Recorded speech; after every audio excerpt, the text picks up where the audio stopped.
Queridos, hoje nós vamos passear naquela que é chamada a carta magna do cristianismo, a carta de Paulo aos Romanos. E eu concordo, não tem como discordar, que esta é a carta doutrinariamente mais completa do Novo Testamento. É a carta que contém um conteúdo mais abrangente em toda a doutrina, especialmente na doutrina da soteriologia, ou seja, a doutrina da salvação, mas, de qualquer maneira, abrange muitas outras. E hoje, o nome da nossa mensagem é o seguinte: a estrada da salvação de Deus em Romanos. E o objetivo principal dessa mensagem, meu irmão, é, de certa forma, ser uma aula, ser um treinamento, em que, como em uma só carta da Bíblia, um só livro da Bíblia, você pode transmitir o Evangelho completo. Ou melhor dizendo, nos pontos culminantes, principais, para compartilhar. E o segundo objetivo seria, eu e você que já conhecemos a Jesus, vermos a maravilha da salvação, algo que eu não canso de falar, não canso de exaltar como uma coisa tremendamente maravilhosa, especialmente porque não a merecemos e porque custou muito caro. E diante desta constatação, temos a resposta única possível diante desta maravilhosa salvação. Meus irmãos, a estrada da salvação de Deus em Romanos vai cruzar, digamos assim, vamos chamar de vários quilômetros, para dividirmos assim a nossa mensagem. E o primeiro quilômetro, meus irmãos, vai falar a respeito do nosso estado, que é a questão do pecado do homem. E o texto para ilustrar isto é Romanos capítulo 3, versículo 23, que diz simplesmente: pois todos pecaram e estão destituídos da glória de Deus. É interessante, meus irmãos, que eu decorei esse versículo há muitos anos atrás, mas muitos anos mesmo. E eu decorei esse versículo mesmo antes de sequer ter lido a carta de Paulo aos Romanos inteira. E isso é interessante porque você, quando lê uma frase isolada de qualquer texto, você tem uma impressão. Mas é claro, quando você pega aquela frase e coloca no contexto, a impressão pode ser completamente modificada ou ela pode ser intensificada. Por exemplo, quando eu li o poema inteiro, da onde nós conhecemos o verso Minha terra tem palmeiras onde canta o sabiá, as aves que aqui gorjeiam não gorjeiam como lá, ele é absolutamente lindo. E você ficar apenas neste verso, você perde e muito a beleza que o autor planejou. Ora, Romanos 3:23, meus irmãos, se você der um pouquinho de ré, você vai encontrar um contexto, vamos começar a partir do versículo 9, em que este estado perdido do ser humano é acentuado na sua compreensão e fica muito mais claro para nós. Versículo 9.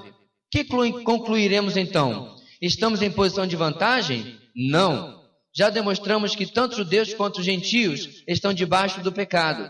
Como está escrito, não há nenhum justo, nenhum sequer. Não há ninguém que entenda, ninguém que busque a Deus.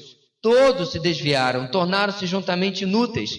Não há ninguém que faça o bem, não há nenhum sequer. Suas gargantas são um túmulo aberto, com suas línguas enganam. Veneno de serpentes está em seus lábios. Suas bocas estão cheias de maldição e amargura. Seus pés são ágeis para derramar sangue. Ruína e desgraça marcam seus caminhos. E não conhecem o caminho da paz. Aos seus olhos é inútil temer a Deus. Então perceba, meus irmãos, que Paulo não poupa no seu vocabulário para deixar claro a posição, a situação que nós chamamos na doutrina de depravação total do gênero humano. Pastor, quer dizer então que, pelo texto, ninguém é capaz de fazer nada de bom? Claro que não, o texto não está dizendo isso. Fazer algo de bom, como trazer água para mim agora aqui, qualquer ser humano pode fazer, desde que tenha boa vontade. Ajudar uma pessoa que derruba algumas coisas quando está caminhando ali na rua. Claro que o ser humano é capaz de fazer esses pequeninos atos de bondade no seu dia a dia. Ajudar com dinheiro alguém que está precisando. Outro dia um senhor esteve aqui fora, precisando voltar para a sua cidade no interior, pediu ajuda e nós o ajudamos levando até a rodoviária, ele comprando uma passagem, um alimento para ele poder ir embora. Irmãos, isso aí, até uma das piores pessoas do mundo são capazes de fazer isso aí. O que o autor de Romanos está falando, Paulo, é que a nossa natureza pecaminosa invalida todo ato de bondade que eu posso fazer para propósito de salvação. Aí é que é o problema. A minha dívida é tão grande, é tão enorme, que se eu ajudasse os 7 bilhões de habitantes do planeta, se eu desse a minha própria vida, se eu desse tudo que eu tenho, nada seria suficiente. Porque todos pecaram e estão destituídos da glória de Deus. E sem, meus irmãos, o agir de Deus através de mim, qualquer coisa que eu faço, é manchado pelo meu pecado. Então, meus irmãos, Paulo começa essa estrada no primeiro quilômetro, em Romanos, falando do meu e do seu estado, coisa que nós compartilhamos por sermos seres perdidos, sem Deus, sem salvação.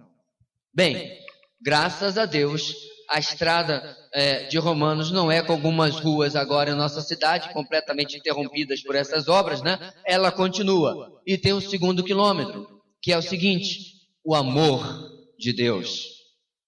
Romanos capítulo 5, versículo 8, nós lemos o seguinte: mas Deus demonstra seu amor por nós, : Cristo morreu em nosso favor, quando ainda éramos pecadores.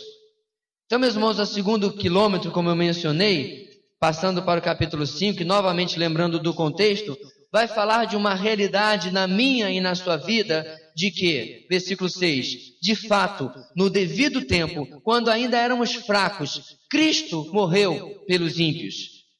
Dificilmente haverá alguém que morra por um justo, embora pelo homem bom, talvez alguém tenha coragem de morrer, mas Deus demonstra seu amor por nós. Cristo morreu em nosso favor, quando ainda éramos pecadores. Vamos entender alguns dos termos que Paulo usa aqui em Romanos 5:8? Vamos começar do versículo 6, como eu disse, entendendo o seguinte: no devido tempo, quando ainda éramos fracos. O que significa essa palavra aí? Não significa aquele que não malha, aquele que não come direito, não é fraqueza física. Está se falando, meus irmãos, da incapacidade, novamente, tudo gira em torno do mesmo assunto, daquele ser humano ter poder para a salvação, ter condição de salvar a si mesmo. Ele é incapaz, ele é fraco, ele é incompetente de salvar a si mesmo, novamente, quilômetro número 1, porque está debaixo do pecado. Aí o texto continua dizendo: dificilmente haverá alguém que morra por um justo. Claro, ele já é justo, por que eu morreria? Seria o famoso chover no molhado, né? Ele não precisa, já é justo. Aí tem uma segunda pessoa: embora pelo homem bom, talvez alguém tenha coragem de morrer. Aí que está o problema, meus irmãos. Alguns dias atrás eu vi uma afirmação de R.C. Sproul, muito interessante. Existe alguém bom? Sim. E ele entregou a si mesmo ali na cruz, em nosso lugar. Então ele quer dizer o quê? Não há quem morra pelo bom, porque não há o homem bom, a não ser Cristo. E ele já se entregou por nós. E aí, finalmente, nós chegamos ao nosso versículo. Meus irmãos, o amor de Deus, ele é literalmente imensurável. Em profundidade, em altura, porque nós não merecíamos, ele não precisava, mas mesmo assim, nos amando, ele entregou o seu Filho no nosso lugar. Esse amor, meus irmãos, ele precisa ser relembrado a nós a cada dia, porque diferentemente do que nós achamos, o amor de Deus não significa que ele faz tudo o que nós precisamos, ou que nós queremos, perdão, mas sim que ele faz aquilo que nós precisamos. E esse amor se manifestou na nossa maior necessidade, a nossa salvação. Muito infelizmente, meus irmãos, há muitos cristãos que buscam, bem, supondo-se que são cristãos, que buscam o Evangelho, que buscam a igreja, em torno de ser suprido em uma necessidade circunstancial da sua vida. Ou seja, problemas no casamento, problemas com vícios, problema com financeiro. E aí buscam a igreja ou buscam o evangelho tentando solucionar essas circunstâncias. E esquecem que a circunstância mais grave que existe na nossa vida foi aquela pelo qual o Senhor Jesus morreu. Jesus não morreu para consertar meu casamento.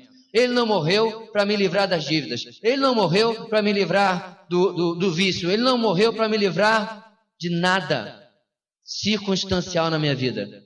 Ele morreu, queridos, porque o meu pecado estava me condenando e condenando eternamente.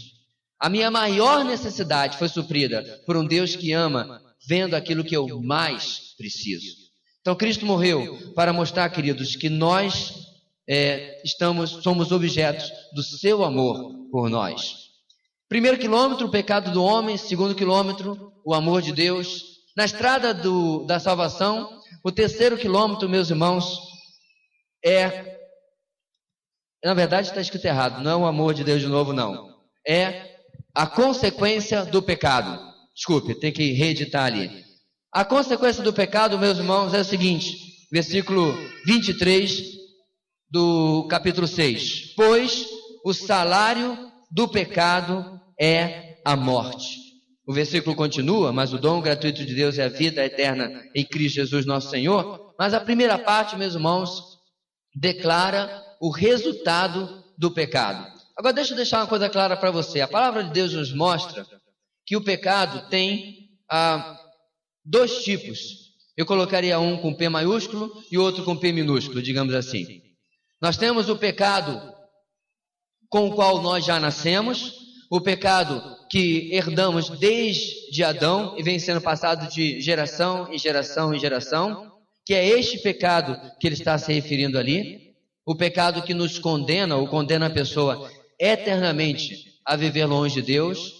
Mas nós temos também, novamente falando, os pecados circunstanciais, né? Porque mesmo depois de sermos livres deste pecado, nós ainda somos pecadores e cometemos pecados na nossa vida. Agora, esse pecado, meus irmãos, que Paulo trata em Romanos 6:23, ele tem uma consequência nefasta. Por isso que o amor de Deus, meus irmãos, é tão importante. Porque a consequência do pecado é condenação e condenação eterna. Nós vivemos em dias, meus irmãos, que palavras como inferno, palavras como condenação, se nós tivéssemos aqui um assessor de marketing, ele diria, não fala nessas coisas não, pula essa parte, fala de coisas boas, fala de coisas positivas, fala de coisas para cima, inferno, condenação, morte, isso não são coisas muito bem-vindas. Mas sabe, meus irmãos, uma das coisas interessantes é que se você pregar o evangelho incompleto, como você terá certeza se a salvação está sendo completa na vida daquela pessoa? Se ela realmente compreendeu. Ora, a má notícia, só tem um propósito: abrilhantar a boa notícia. A má notícia que nós estamos vendo agora, não é esse título, a consequência do pecado, ela serve para abrilhantar a boa notícia que nós vamos ver nos quilômetros a sequência. Quando nós crescemos, eu já usei essa ilustração, eu perguntei há muito tempo atrás, na loja dos meus pais, por que ele colocava as joias que eles trabalhavam, né, semi-joias, prata e chapeado, em cima de fundos escuros. Eles eram pretos, azuis bem profundo, ou vinho. Eu perguntava, por que tem que ser essa cor aqui? A resposta era tão óbvia, né? Mas eu era novo, estava aprendendo. Porque o fundo escuro ressaltava a beleza da prata, a beleza da cor dourada.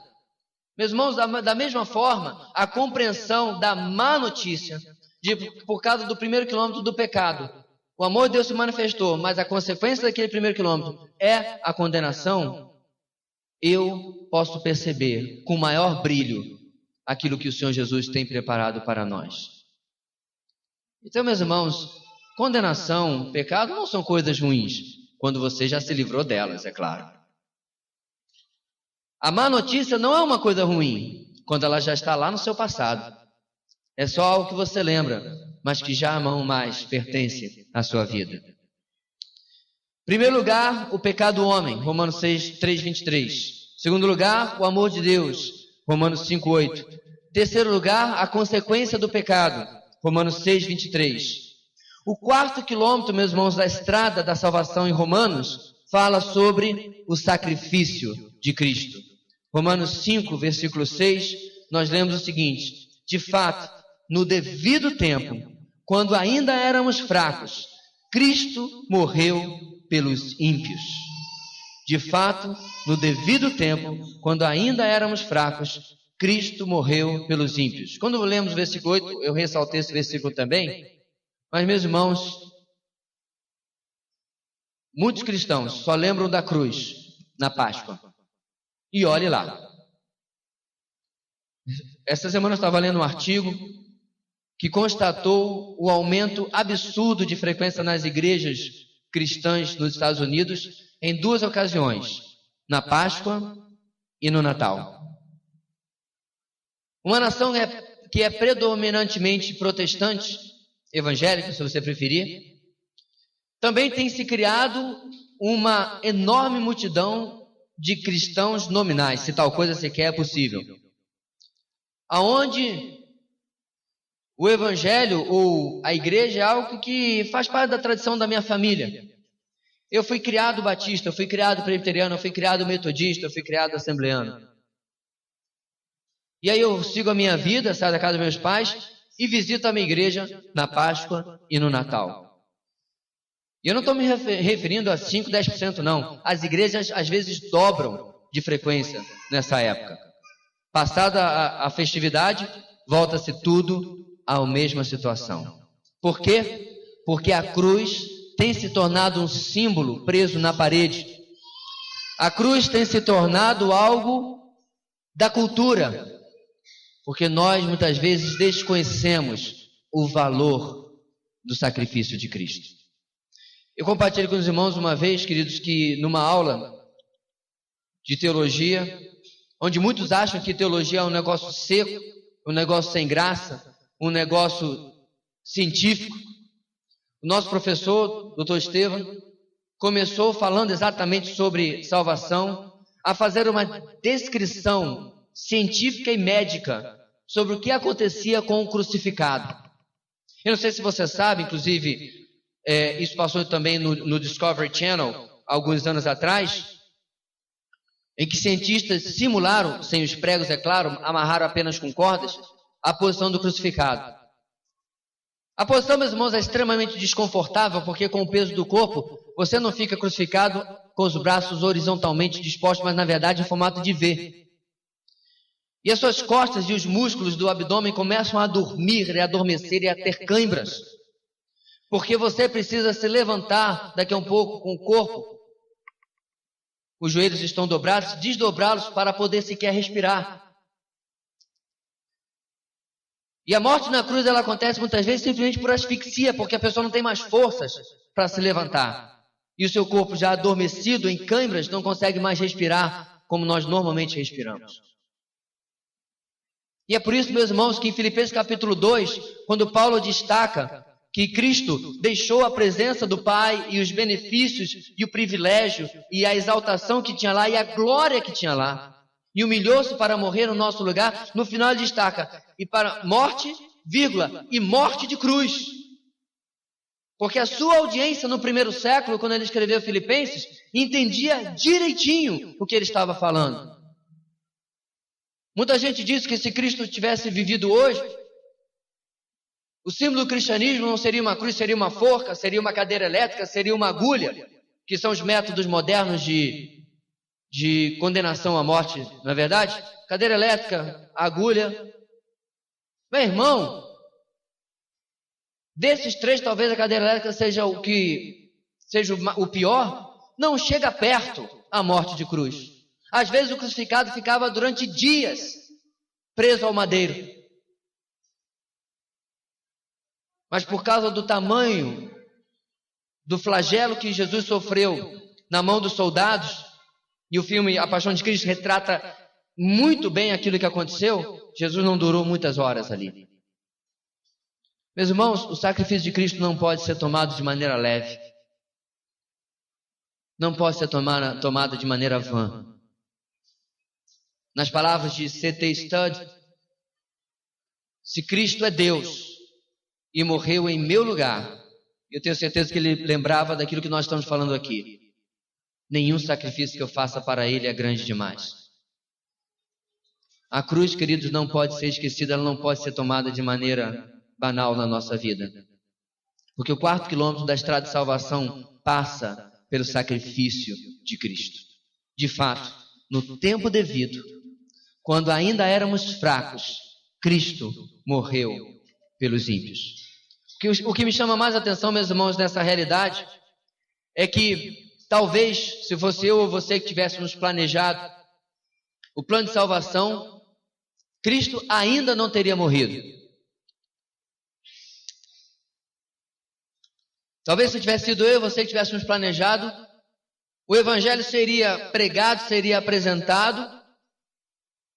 Para aqueles que aceitassem o Evangelho, Cristo morreria na consumação dos séculos. Não seria aos seus olhos mais justo?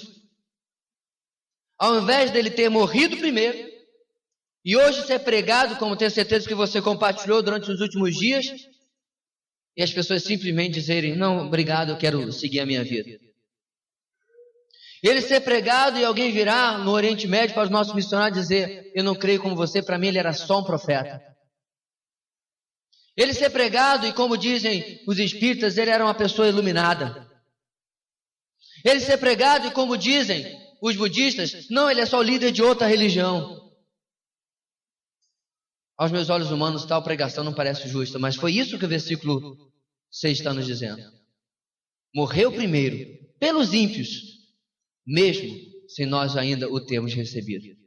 Então, o sacrifício de Cristo, nosso 4º quilômetro, não pode ser tomado de maneira leve. 5º quilômetro, meus irmãos, da nossa estrada, fala da nossa resposta a esse sacrifício. Romanos capítulo 10, versículo 9 e 10 fala sobre aceitar a Cristo.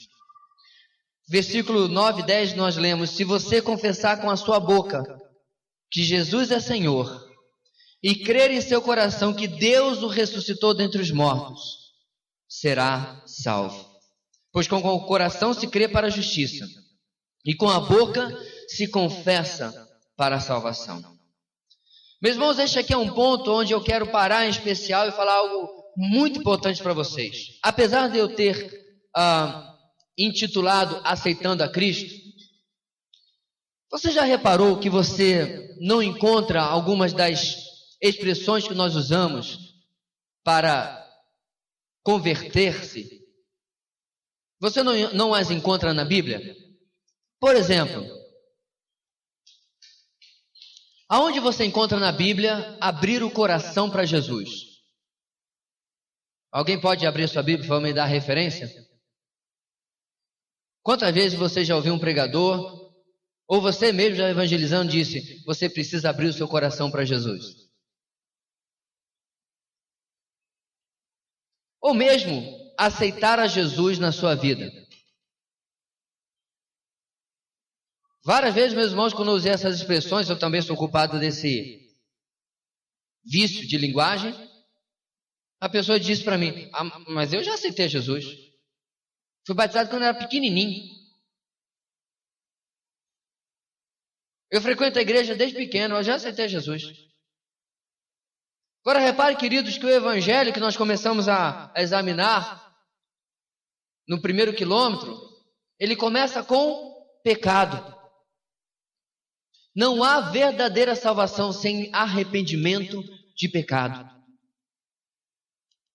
E eu comecei, meus irmãos, a pensar nisso e assistir algumas pregações sobre o assunto. Há vários pregadores falando sobre isso ultimamente, Paul Washer, David Platt, falando de como a pregação hoje, há um contraste entre a conversão e o decisionismo. Tem até um nome. Você faz uma grande campanha e diz quantos querem entregar sua vida a Jesus. Expressão que também você não encontra na Bíblia.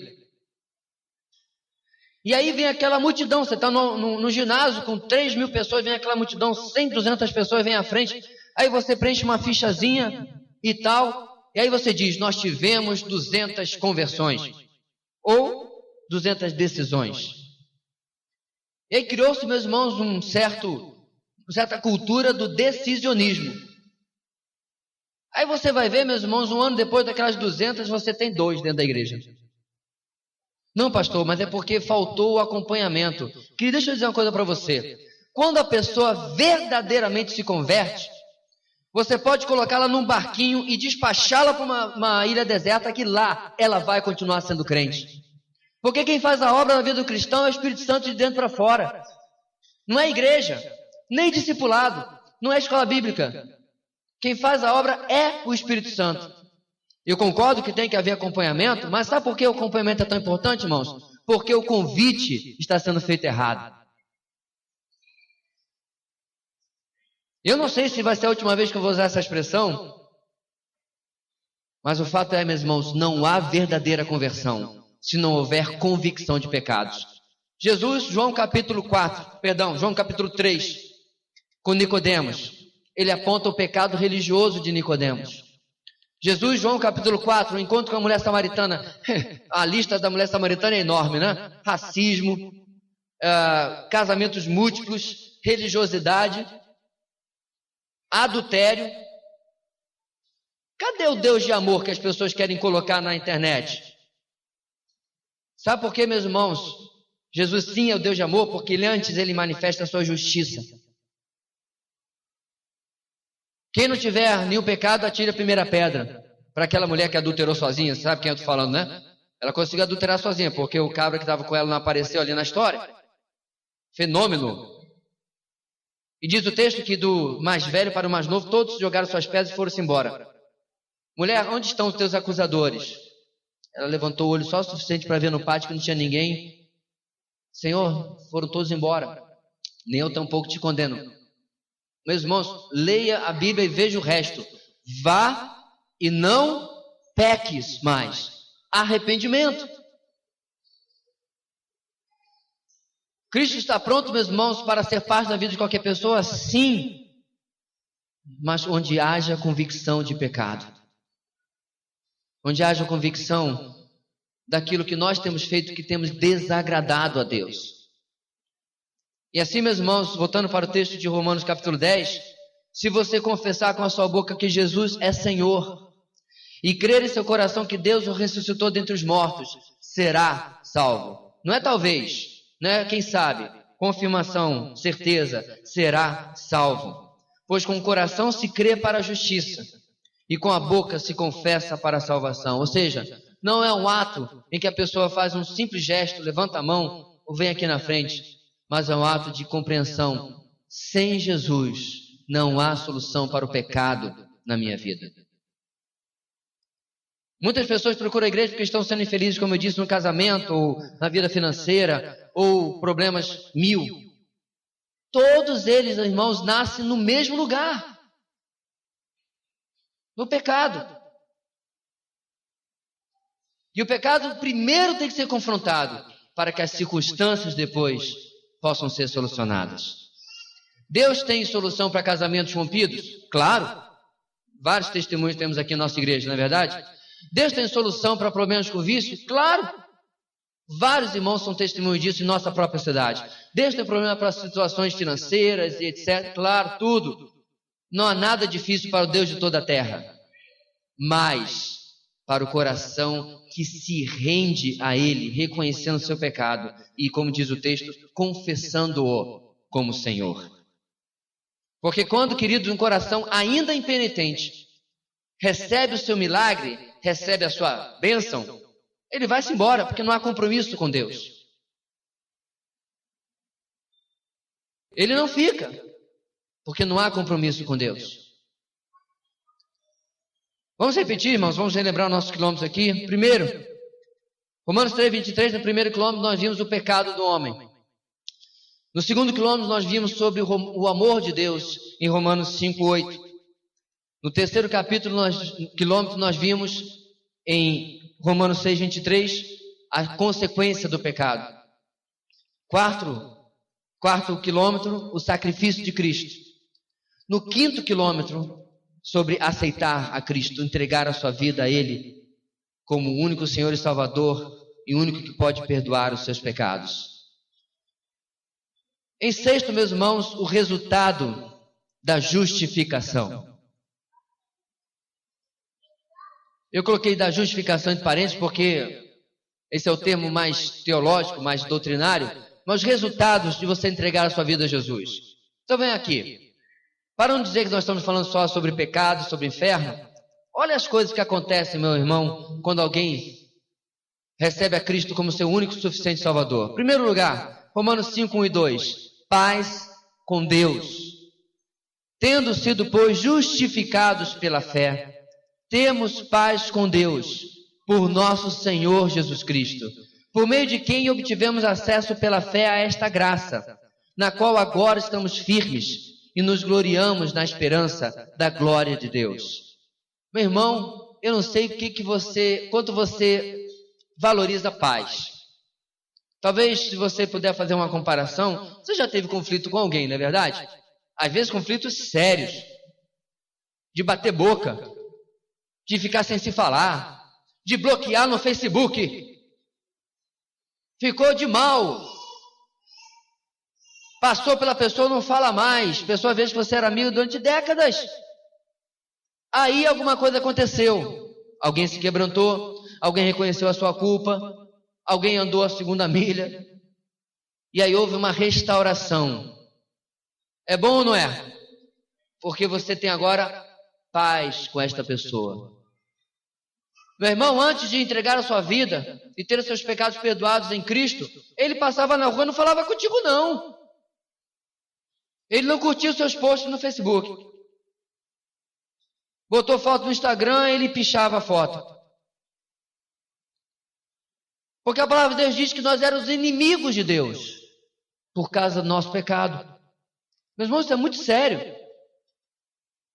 Inclusive, quando alguém fala, Deus ama o pecado, perdão, Deus odeia o pecado, mas ama o pecador, eu concordo.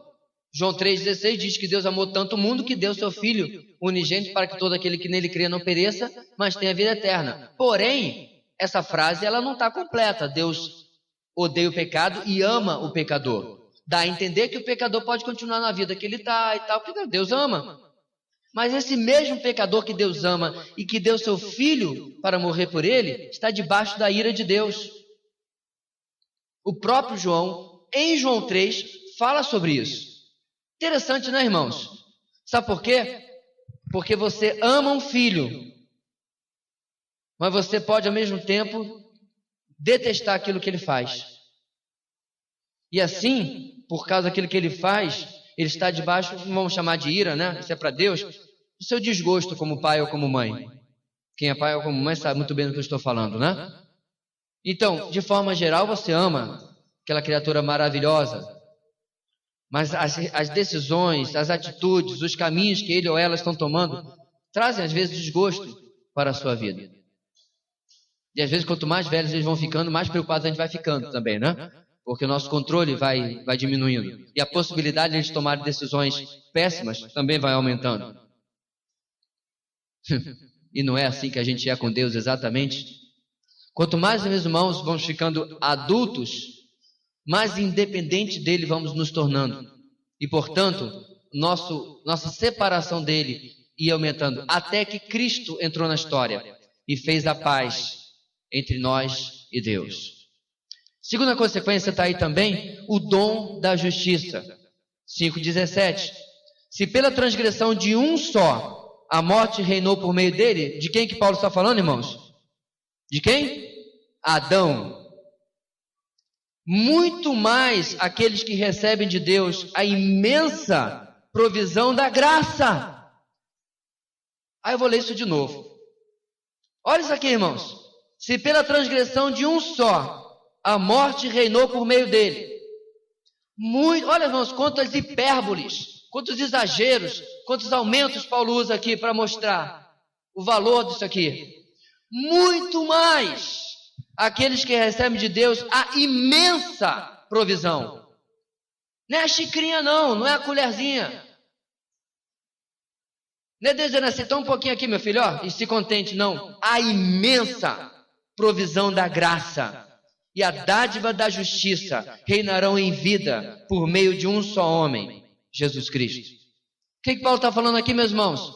O ato de Adão lá atrás condenou toda a humanidade, eu e você incluídos. Mas em Cristo, o dom da justiça, a justiça de Deus, é imputado em nós.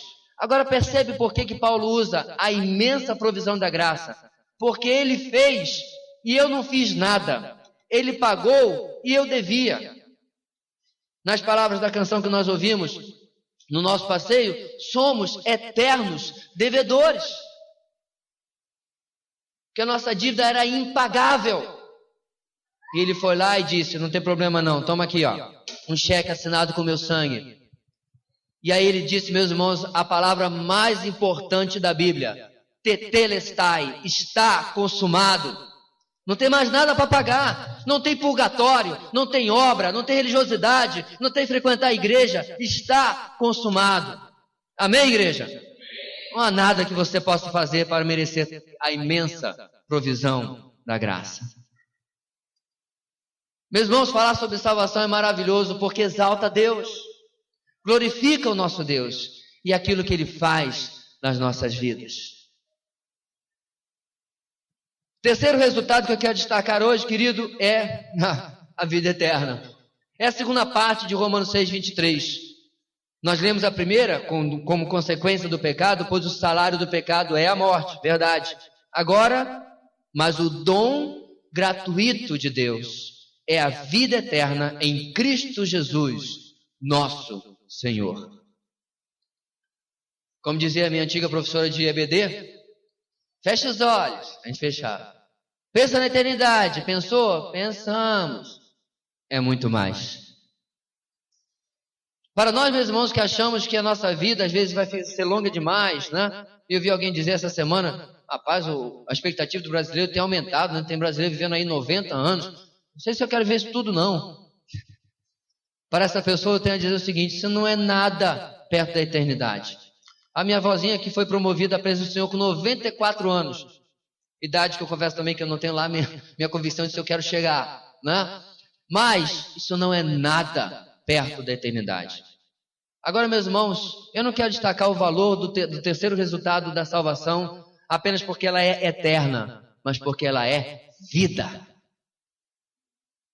Isso, meus irmãos, só vai valorizar mesmo aqueles que não usufruírem desta vida eterna.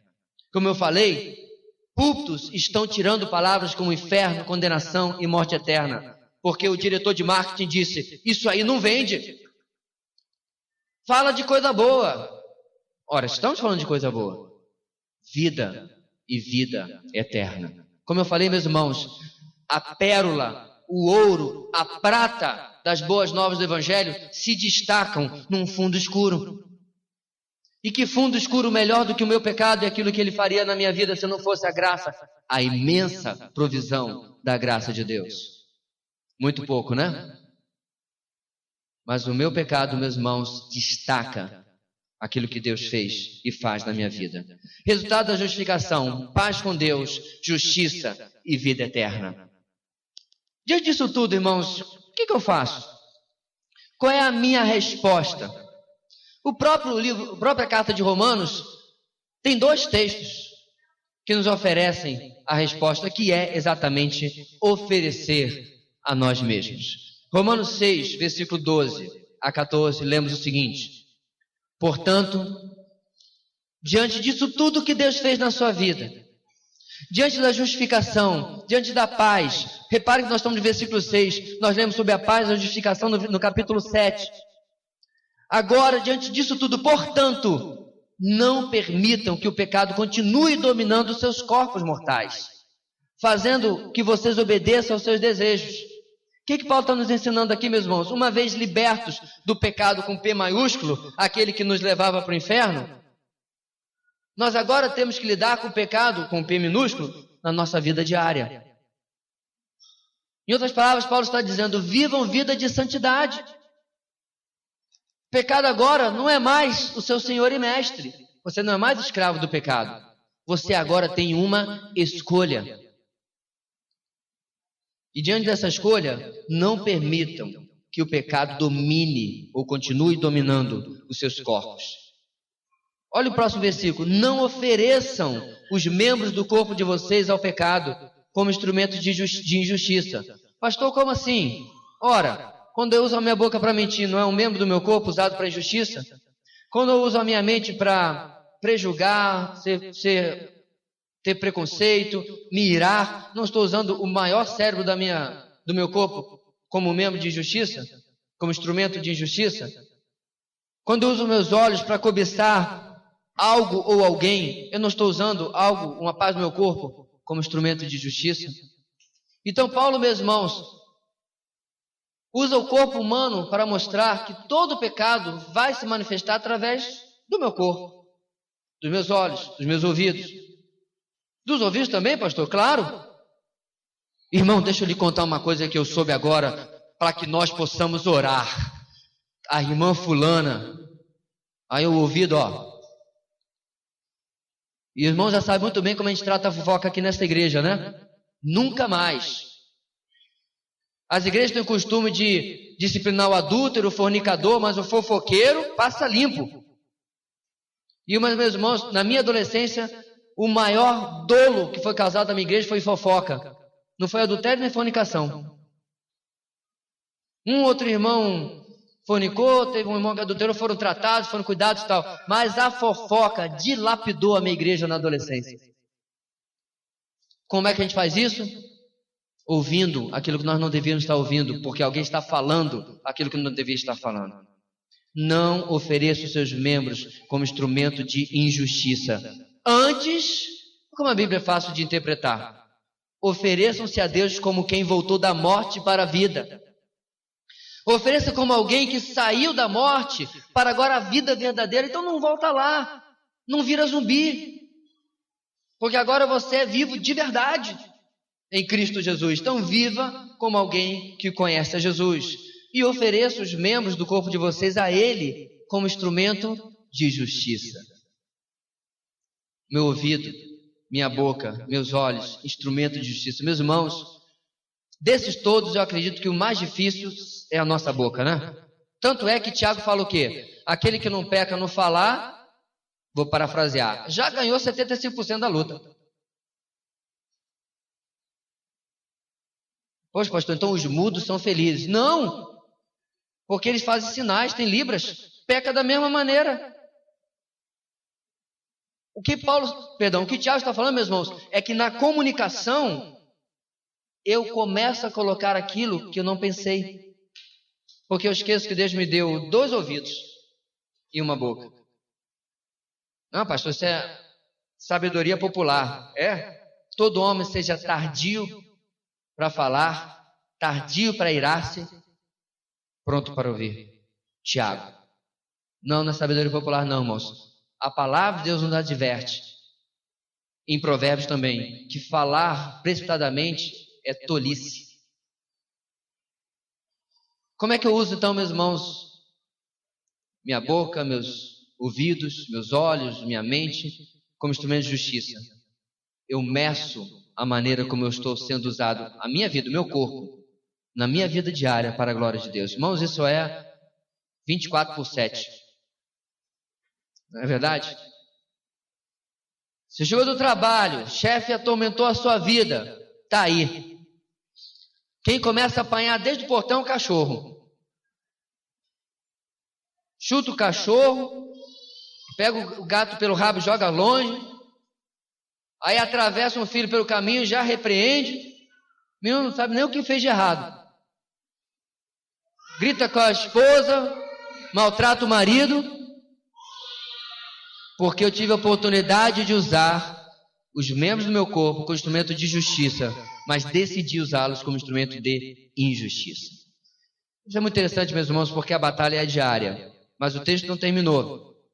Pois o pecado não os dominará, porque vocês não estão debaixo da lei, mas debaixo da... Oh, palavra maravilhosa! Como nós aprendemos, meus irmãos, no retiro de carnaval, a palavra de Deus nos mostra que Deus nos escolhe, nos elege antes da fundação do mundo. E com seu Espírito toca a vida daquele que Ele escolheu para que esse possa aceitar a Cristo, porque ele é escravo do pecado e está morto dos seus delitos e pecados.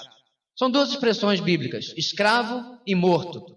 Ora, escravo não tem vontade, morto muito menos. Então ele precisa do toque da graça de Deus para que ele possa manifestar uma fé salvadora conforme está em Efésios capítulo 2, 8 e 9. Ótimo. Mas e depois que isso passa? É o final do nosso texto no versículo 14. Vocês não estão mais debaixo do domínio do pecado. Você foi liberto, querido. O grande problema, meus irmãos, é que nós continuamos culpando os nossos 3 inimigos. Inclusive, eu publiquei essa semana sobre isso. O mundo, a carne e o diabo. Em uma tentativa de eximirmos da nossa responsabilidade, a gente fala, não, mas é porque, sabe como é que é, meu irmão? A carne é fraca. Pastor Antônio Paulo, que era pastor aqui, quando eu cheguei, dizia, a carne é fraca, mas o espírito é sem vergonha. Não, irmãos, é porque o diabo me atentou. Ou, vamos saber como é que a gente vive nesse mundo, né? É muito difícil. Em nenhuma dessas argumentações, a culpa foi minha. O problema é o mundo, o problema é a carne, o problema é o diabo. Quando na verdade, meus irmãos, o texto está dizendo, eu não sou mais escravo do pecado. E ninguém pode me obrigar a fazer coisa alguma.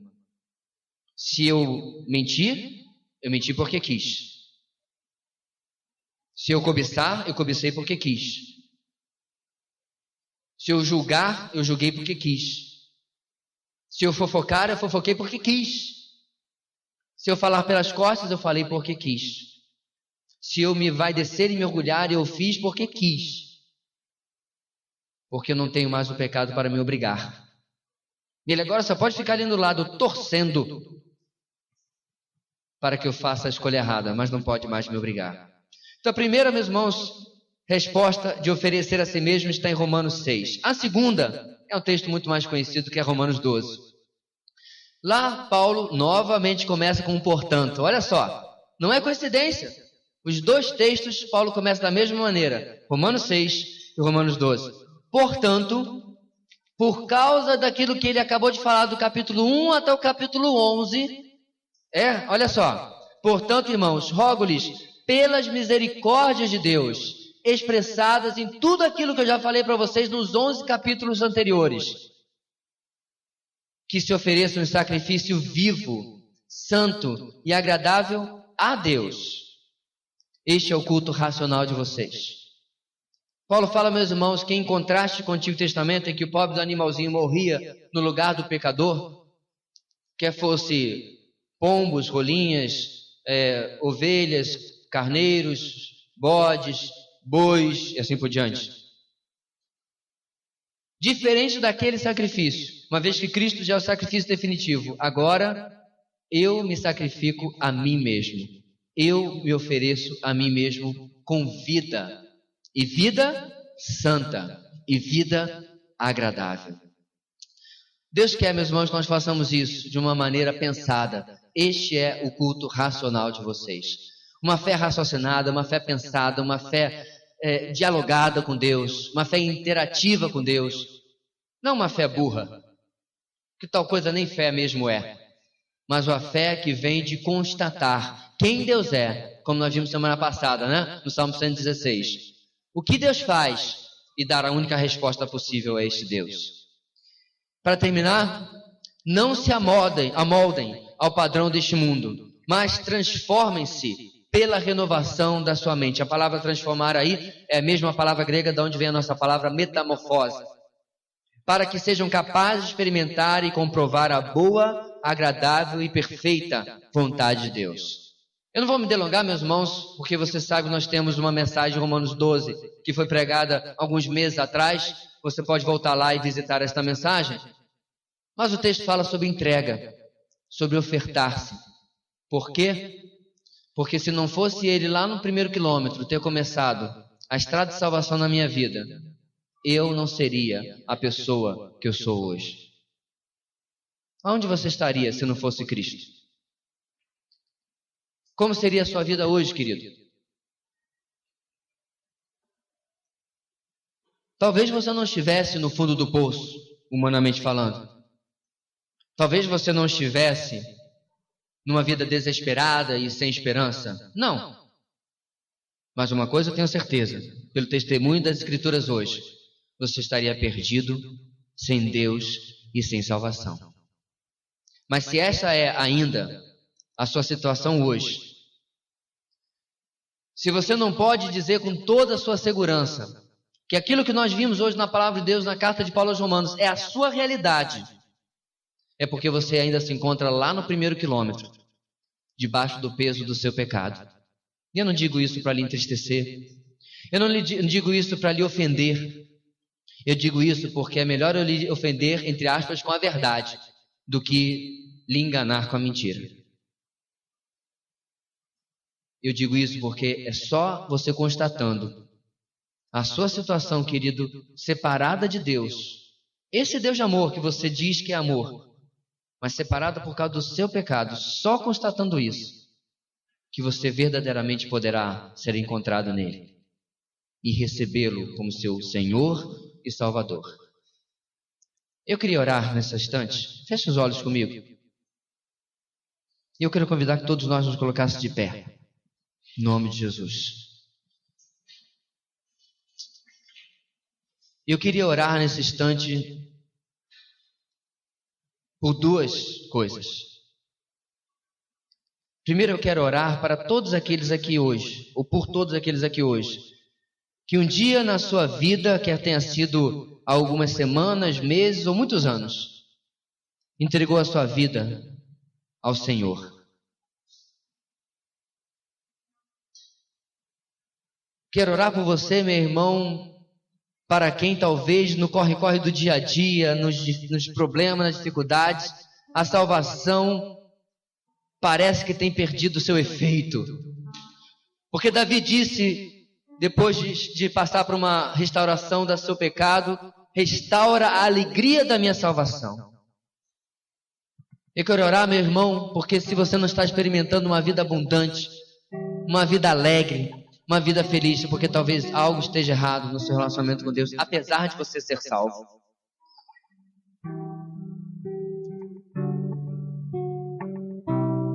Eu quero orar para que você saiba que Deus lhe chamou para muito mais. Deus lhe salvou para muito mais. Deus querido, visita cada um dos teus filhos aqui nesta noite. E todo aquele que estiver ouvindo esta mensagem, esta oração, para que ele não se contente com uma vida de frequentar a igreja, para que mesmo tendo certeza da sua salvação, ele não ache que é só isso. Porque a palavra nos traz promessas como de vida abundante, João 10, versículo 10. E o mesmo Jesus disse que aquele que crê em mim, rios de água viva fluirão do seu interior. Uma vida plena, uma vida alegre, uma vida feliz, uma vida com propósito. Mesmo no meio da luta, no meio da dificuldade. Uma vida que glorifica a Deus na luta e na vitória, no vale e na montanha. Uma vida completa. Visita cada filho teu aqui esta noite, Deus. Se ele ou ela tem permitido que o trabalho, que a busca por uma satisfação nos bens materiais, que os conflitos venham roubando essa alegria da salvação, que hoje ele se arrependa e volte àquele primeiro amor, aquele amor simples com o Senhor, e comece a experimentar, ó Deus, esta vida tremendamente nova e abundante que o Senhor nos prometeu. Ou volte a experimentar, se for o caso. Mas essa noite, queridos, eu tenho certeza que talvez você esteja numa situação diferente, em que você precisa entregar a sua vida a Jesus. Como você sabe a resposta disso? Você tem absoluta certeza da sua salvação? Pastor, ninguém tem certeza da sua salvação. Eu tenho. E a maioria das pessoas que estão ao seu redor aqui esta noite também o tem. Porque um dia confiaram em Cristo e no sacrifício daquela cruz pelos seus pecados. São como você, um bando de pecadores, como eu também. Mas são pecadores que foram resgatados E a certeza não vem naquilo que essas pessoas são, meu querido, mas naquilo que Cristo é. Então, se essa noite você está aqui e não tem absoluta certeza da sua salvação, e você hoje quer ter o perdão dos seus pecados, e você quer reconhecer a Cristo como seu Senhor e Salvador, você está farto daquilo que o pecado tem feito na sua vida, Cristo é a solução. Quero convidar você a sair do seu lugar e vir aqui na frente, porque eu quero orar por você. Não estou lhe convidando para se tornar batista, para se tornar membro desta igreja, mas estou lhe desafiando hoje a romper com o pecado e abraçar o único que é capaz de resolver o problema do pecado na sua vida, que é Jesus Cristo. Alguém essa noite gostaria de tomar o passo mais importante da sua vida e libertar-se da prisão que o pecado vem lhe causando, e entregar a sua vida de uma vez por todas ao Senhor Jesus? Alguém essa noite? Saia do seu lugar. Eu quero orar por você. Eu sei que é uma decisão difícil, mas eu tenho certeza também que o Espírito Santo está falando a sua vida, e a voz dele pode sim ser mais forte do que qualquer outra voz. Se você veio com alguém, essa decisão não depende da pessoa com a qual você veio. A decisão é entre você e Deus. Se você tem alguém que é crente na sua família, a decisão não depende dele ou dela também. A decisão é entre você e Deus.